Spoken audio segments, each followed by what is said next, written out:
Have you been wondering about the daily work routine of the president? One thing I'm sure of is that he oftentimes receives briefings from his ministers, and I believe that has to be daily. And of course, when it comes to international relations, I also believe that he does that a lot. Man li nga xam ne mooy suma xalaat mooy président Barrow bu xeexoo ba julli def ay farataam yëpp diggante moo yàlla la des mooy askan wi nga xam ne ñoo ko sànni doon karta liggéey bi nga xam ne moom la sartawante ak ñoom mu def ko ci xanam bi nga xam ne moom lañ ko soxlaa. leen di ngadi ede weltorima population fof no weltanima ko ɗum ɗo woni ko haani gollude koyo golla yimɓe leydi ndi o gollana fayɓe o gollana rewɓe ɓen ko ɗum o haani gollude population fof no weltanima fi sabilillahi Allah. For someone who starts his day as early as 7:45 in the morning, is probably the busiest man in the country. In order to bring the presidency closer to the people, the Office of the President, in collaboration with GRTS, presents the President's Diary.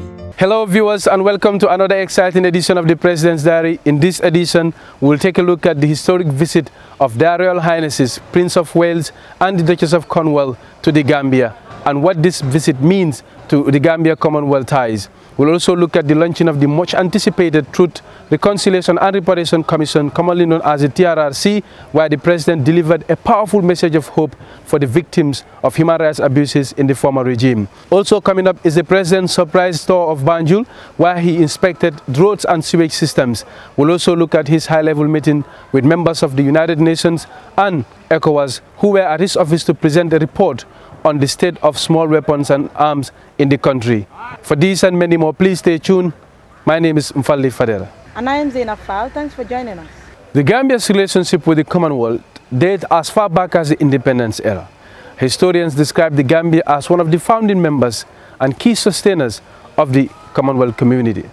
The special bond between the Gambia and the community of ex-British colonies is manifested in the Gambia being the first Commonwealth country to be visited by the Prince after being confirmed as the successor of the Queen as the head of the Commonwealth in April this year. What does this visit mean to the Gambia-Commonwealth relations? Here is an excerpt from the President's speech. It is a great pleasure for me and my government, and for the entire people of the Gambia, to welcome your Royal Highnesses to the Gambia, the smiling coast of West Africa.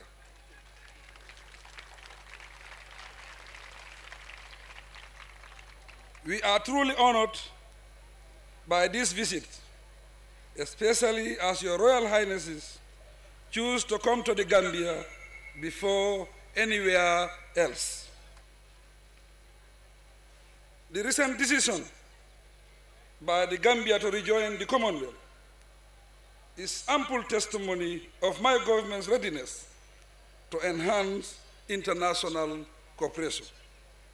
To this end, I call on the Commonwealth family to stand by us, accompany us, and enhance its visibility through concrete action and the application of instruments that would build our human resource capacity, our infrastructure, and ensure the effective functioning of our institutions. Your Excellencies, ladies and gentlemen, Assalamu alaikum.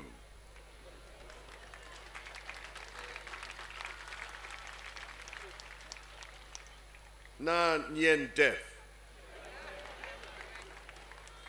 Albe nyadi. Ta nala. Kasume. It gives both my wife and myself the greatest possible pleasure to be here in the Gambia and to have this long-awaited opportunity to visit a country about which we have heard so much. Although we only arrived here yesterday evening, from the warmth and generosity of the welcome you have received, it is already clear to us why your country is known so affectionately the world over as the Smiling Coast. Our time in the Gambia will, I am sad to say, be all too short. But nevertheless, we look forward to meeting as many of you as we possibly can and to seeing for ourselves something of what makes the Gambia so special. It is clear to us already, however, that we shall have to come back again before too long.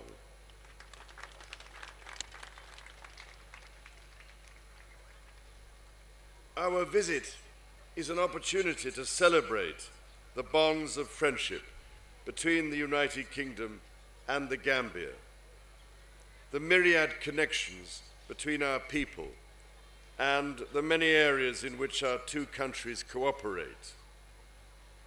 We are friends and partners, and once again, we are both members of the Commonwealth family of nations, a fact which gives me as much pleasure and pride as I know it does to so many of you.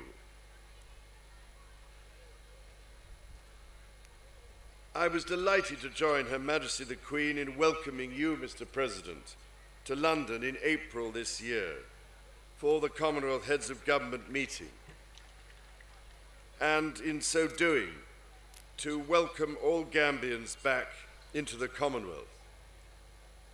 It was, if I may say so, an important milestone on the new road that the Gambia has chosen in turning your back on 22 years of autocratic rule in order to embrace a new beginning. Never again shall a few people oppress us as a nation. Never again.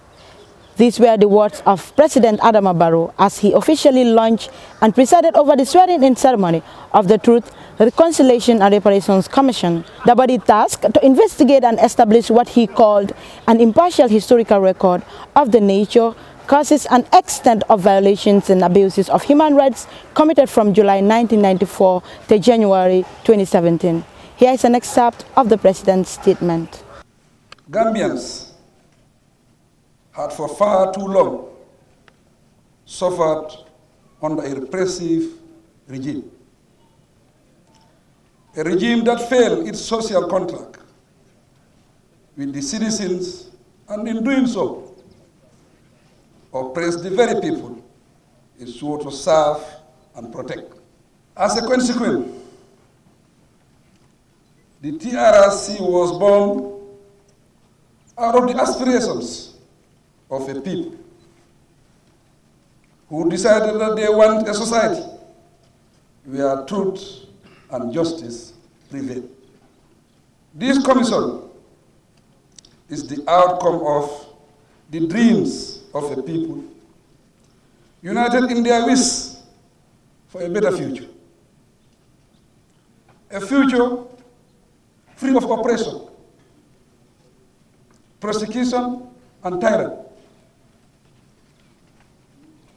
For a long time, we had looked forward to this day. Hence, it is my singular honor and privilege to deliver this statement as we take a historic step towards discovering the truth for national healing. The story of how we got here would be incomplete if we did not first pay homage to the countless victims of the past 22 years. That is, the countless people who stood up to tyranny and in the pursuit of freedom selflessly laid their lives. Those are the victims, both known and yet to be known. The launching of the TRRC is part of a wider transitional justice process of the Barrow administration in pursuit of a new Gambia. Currently, the Constitutional Review Commission, which is reviewing all laws with a view to amend or completely repeal, is underway, as well as National Human Rights Commission Act and a major reform of the security sector. Here is another excerpt from the President. We have a historic opportunity to to rewrite our history as a nation, so that when future generations look back at the journey we have embarked upon, it will be with pride and from a future of peace, respect for human rights and the rule of law. We as well must be justified in our conviction that we are now doing full justice to the nation. The 11-member commission tasked with uncovering the truth and ensure justice is served is led by Lamine J. Cisse, a veteran international development expert and a retired UN executive. Other members are representative of the regional and ethno-linguistic diversity of the country. The occasion was witnessed by high-level dignitaries from within the Gambia, the United Nations, the International Criminal Court, and families of victims of the period under review. Have you been wondering about the daily work routine of the president? One thing I'm sure of is that he oftentimes receives briefings from his ministers, and I believe that has to be daily. And of course, when it comes to international relations, I also believe that he does that a lot. Man li nga xam ne mooy suma xalaat mooy président Barrow bu xeexoo bi julli def ay farataam yëpp diggante moom yàlla la des mooy askan wi nga xam ne ñoo ko sànni doon karta liggéey bi nga xam ne moom la sartawante ak ñoom mu def ko ci xanam bi nga xam ne moom lañ ko soxlaa. leen di ngadi ede weltorima population fof no weltanima ko ɗum ɗo woni ko haani gollude koyo golla yimɓe leydi ndi o gollana fayɓe o gollana rewɓe ɓen ko ɗum o haani gollude population fof no weltanima fi sabilillahi Allah. For someone who starts his day as early as 7:45 in the morning, is probably the busiest man in the country. In order to bring the presidency closer to the people, the Office of the President, in collaboration with GRTS, presents the President's Diary. Recently, His Excellency President Adama Barrow presided over the commissioning of 6 classroom blocks and the laying of a foundation stone for 18 more classrooms with modern library and office spaces at the Brikama campus of the University of the Gambia. Alongside the inauguration, the President also commissioned 13 vehicles for the University of the Gambia, Gambia College and the Management Development Institute. The vehicles were presented by the President on behalf of the government. According to the President, the vehicles donated will enhance student and staff mobility across campuses as well as ease the supervision and monitoring of programs in all 6 regions of the country. The Barrow administration has placed a high premium on education, which is evident in the number of students awarded scholarships to study at the University of the Gambia and other institutions of higher education across the globe, as well as the increase in quality and easy access to education from primary to senior level. Here is an excerpt. Currently, 3,062 students are beneficiaries of our national scholarships. 2,340 of whom are at the UTG and 722 in other institutions. Additionally, 582 are currently beneficiaries of our bilateral cooperation and international scholarships. The goal of our education policies is to place emphasis on science, technology, engineering, and mathematics, otherwise called STEM. In addition, of course, to health and agriculture. My government will never relent to explore innovative means that will ensure that students who seek to pursue higher knowledge, especially in STEM, are able to do so under the best of conditions. We will develop new structures and equip these structures to desirable levels of standards and quality.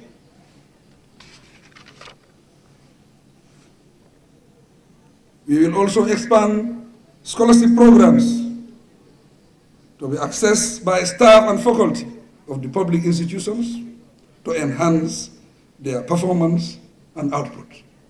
On October 10th, President Adama Barrow embarked on an unannounced inspection of the condition of roads in Banjul ahead of a massive construction and rehabilitation of the sewage and road system in the city.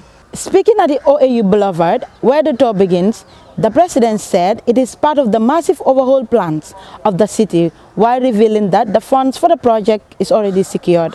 The inspection tour took the president to the dryland harbour on Bon Road, the ferry terminal, the divisional HQ of Nawek in Banjul, which runs the water and sewage system in the capital, Tobacco Road, among other crucial spots. At the ferry terminal, President Adama Barrow used the opportunity to inform the Banjul Mayor Rahim Malik Lowe and other officials that the port's expansion project is aimed at decongesting the ports and will create 800 jobs, 200 of which are reserved for the youth of Banjul. In addition to the port's expansion project, President Barrow also informed of plans to construct dry ports in Basse and Kaur. He said the wharf at Kaur is reported to be in a good shape and there is backup land there too. President Barrow said decongesting the port, increased revenues and creating more jobs will be a great strategic direction of the government. Part of the seaport expansion project includes the completion of the Bon Road construction using reinforced concrete. The roads are paved. I see no reason why we cannot do it, if other people can do it. Okay. You know, if Rwanda can do it, I see no reason if we cannot do it. Okay. If Senegal can do it, I see no reason why we cannot do it. Okay. It's the same people. And now we have no excuse, we have capacity, we have everything. The knowledge is there. So I think we should put our heads together to make sure we bring back our capital. It's a new Gambia, we want the capital also to be new. Now let's shift our attention to other engagements of the President at the State House. On October 19th, President Barrow received the 2018 Hajj report from members of the Hajj Commission. On receiving the report, he congratulated the Commission, private Hajj operators and all other stakeholders for a successful Hajj, while assuring them of the government's support. The chairman of the National Hajj Commission, Amirul Hajj Usman Jah, announced that it was the first time ever that the Commission got to present a Hajj report to the President of the Republic. He said this year's Hajj was a great success, highlighting that the hotel accommodation and food quality were a 5-star standard. During the meeting, His Excellency President Barrow revealed that the Kingdom of Saudi Arabia will soon open a diplomatic mission in the Gambia, starting with a consular mission. The mission will later be upgraded to a fully fledged embassy thereafter. The diplomatic development will further elevate levels of bilateral cooperation between the Gambia and Saudi Arabia, while unlocking more windows of opportunity for the private sector. It's the new Gambia, and we want everybody in this country to feel the change and feel the new Gambia. To liberalize, it brings in competition, positive competition for that matter. Still on the President's engagements at the State House, let's take a look at the report presentation of the commission that was set up to inquire into matters of industrial actions undertaken by the staff of Social Security and Housing Finance Corporation against their managing director. According to the chairman of the panel, the report highlights a series of serious cases of procedural impropriety and lapses in adhering to the extant rules and regulations governing the conduct and actions of civil servants. While summing up the issues as a classical example of organizational resistance to change, he said it is strongly recommended that individuals found wanting in breaking the law and other service rules be disciplined. In receiving the report, the President thanked the panelists for a job well done, indicating that they have made his job easy. He said the outcome of the finding would help ensure that public institutions smoothly perform their mandate. Here is an excerpt of his statement. We acknowledge the good work and the effort of the panel into the assignment they were tasked with, and we thank them for completing the assignment within a very, very short period. That means we took this assignment very seriously. I think everybody is waiting for this report. The report will help government in making decisions. I will sit down with my team to make sure we look at the report. If there is need for also consult you, we will consult to make the correct decision in the interest of the Gambia, in the interest of social security, in the interest of workers in this country. I think that is very, very important for us to move this country forward. And also we will make sure public institutions smoothly perform their mandate. President Barrow on October 22nd received the ECOWAS report on the assessment of weapons and small arms in the country following the departure of the former president, Yahya Jammeh. The assessment team, all specialists from the small arms division of ECOWAS, was led to the presidency by the ECOWAS special envoy and head of the economic mission in the Gambia, Mrs. Veva Gaflo.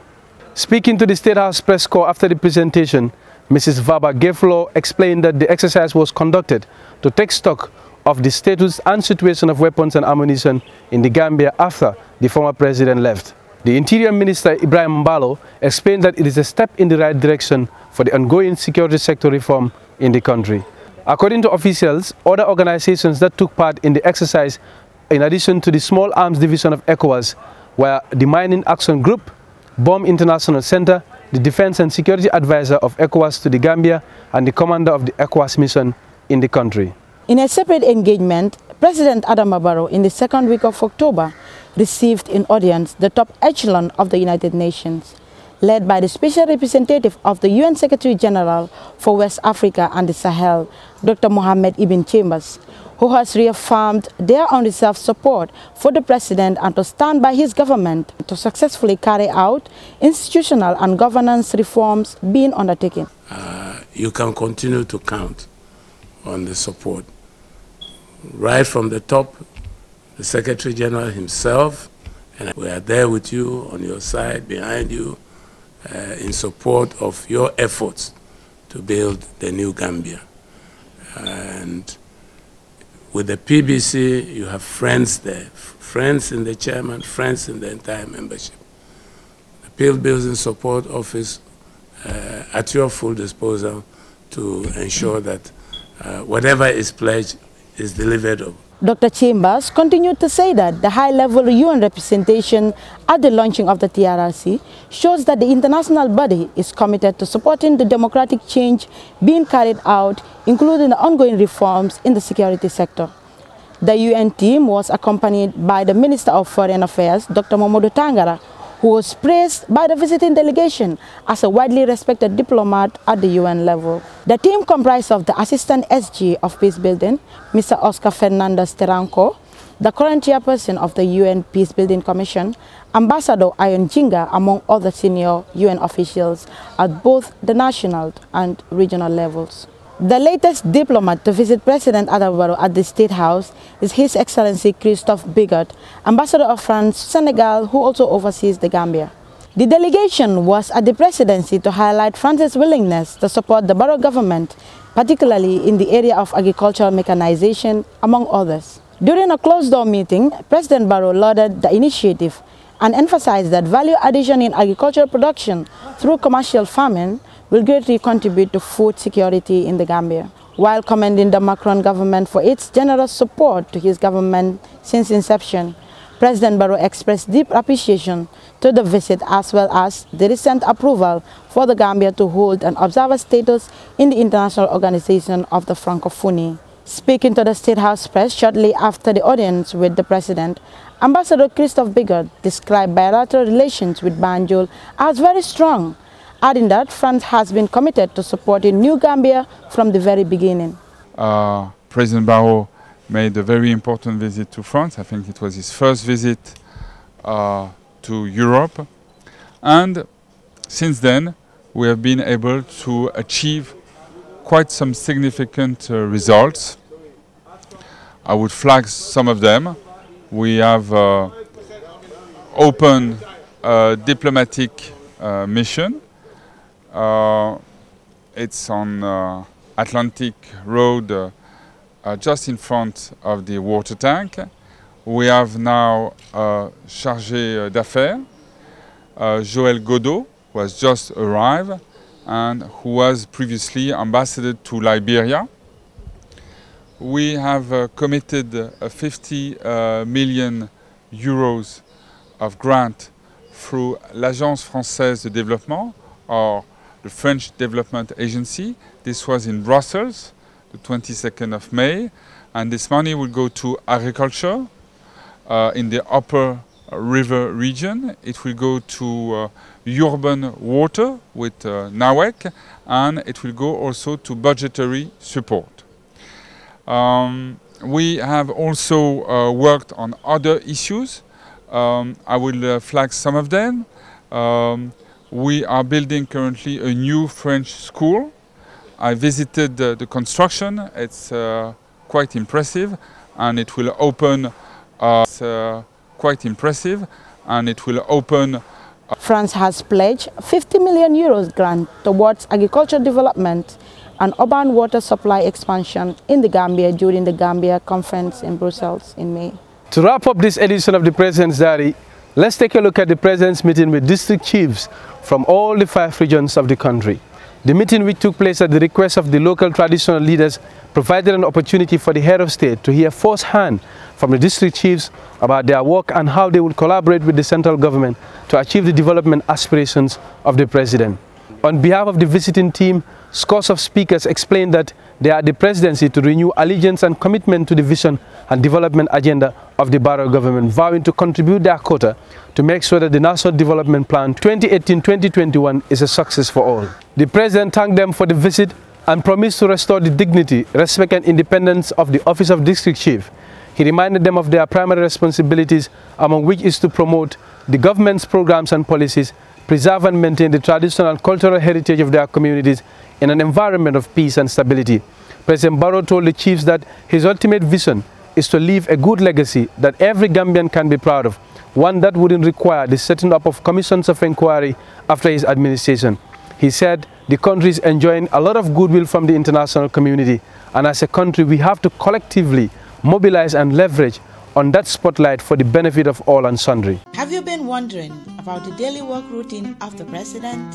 One thing I'm sure of is that he oftentimes receives briefings from his ministers, and I believe that has to be daily. And of course, when it comes to international relations, I also believe that he does that a lot. Man li nga xamne moy suma xalaat moy président Barrow bu xéxo bi julli def ay fratam yépp digënté mo yalla la dess moy askan wi nga xamne ñoko sànni doon karta liggéey bi nga xamne mom la sartawante ak ñom mu def ko ci hanam bi nga xamne mom lañ ko soxla len di ngadi e de weltorima population fo no weltanima ko dun do woni ko haan gollude ko yo golla yimbe leydi ni o golna fay be golna rewbe ko dun haan gollude population fo no weltanima bisabilillah yalla. For someone who starts his day as early as 7:45 in the morning, is probably the busiest man in the country.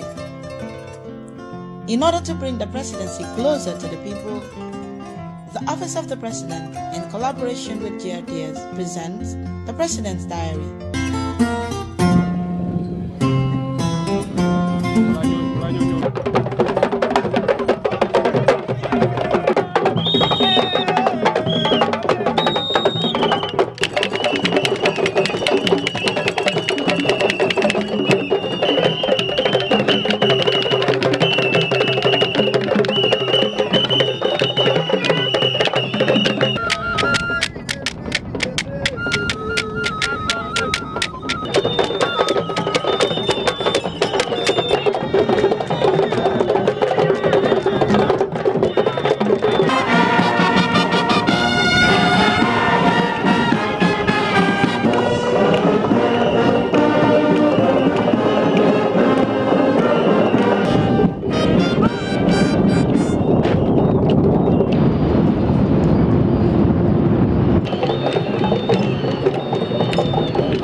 move over there, please? Can I have all the media over there, please?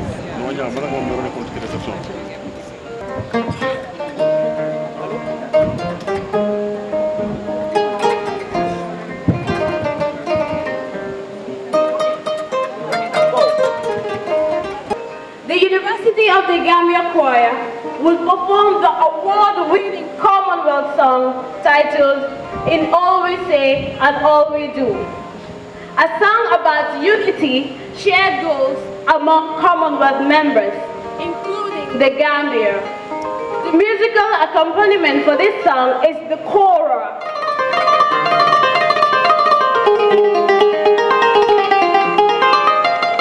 The national musical instrument of the Gambia. Yes, we are. So where did you start? Okay. Of nations is what we try to be. All our hopes and fears share us one in voice and equally. In all we say and all we do, our worldwide family, our worldwide family. Cause we dress up the Commonwealth, strengthening it we share. In changing times we stand together, each we hold them. The richness of the Commonwealth, strength we share.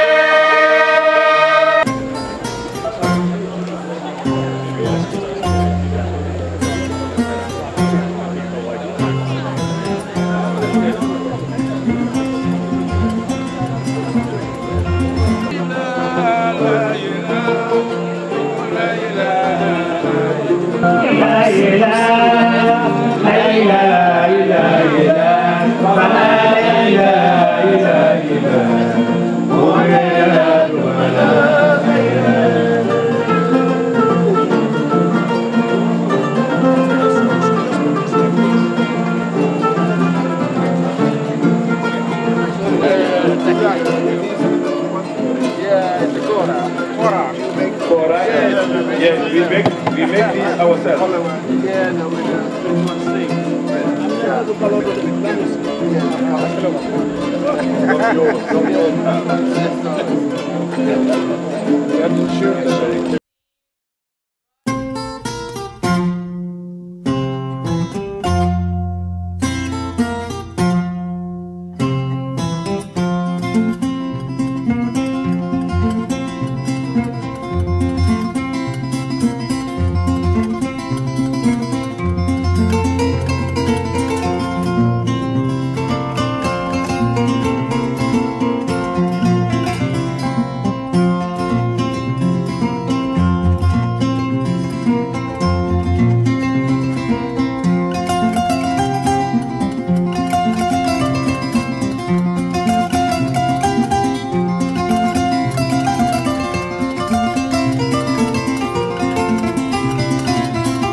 Viewers, that's all we have for you in today's episode of the President's Diary.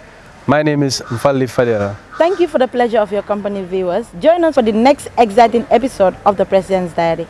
I am Zainab Fall, and it's a bye from me.